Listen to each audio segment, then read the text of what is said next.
సనాతన హిందూ సేవా సమితి నుండి 81వ సేవా కార్యక్రమం. భర్త చనిపోయి ఆరోగ్య సమస్యలు మరియు ఆర్థికంగా ఇబ్బందుల్లో ఉన్న కొండాపూర్ గ్రామానికి చెందిన వృద్ధురాలు గర్నెపల్లి మణెమ్మ కుటుంబానికి 2 నెలలకు సరిపడా బియ్యం మరియు నిత్యావసరాలు అందించాం. ఈ కార్యక్రమంలో సనాతన హిందూ సేవా సమితి వ్యవస్థాపకులు తాళ్లపల్లి నాగేష్, అధ్యక్షుడు మిట్టపల్లి వేణు, గ్రూప్ సభ్యులు నోముల మహేష్ బాబు, మాలోతు రవి, పాల్తియా రమేష్ మొదలైన వారు పాల్గొన్నారు.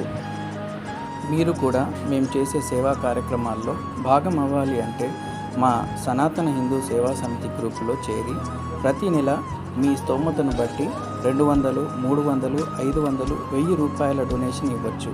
ఇంట్రెస్ట్ ఉన్నవాళ్ళు, సహాయం చేసే మనసు ఉన్నవాళ్ళు ప్రతి ఒక్కరూ చేరొచ్చు.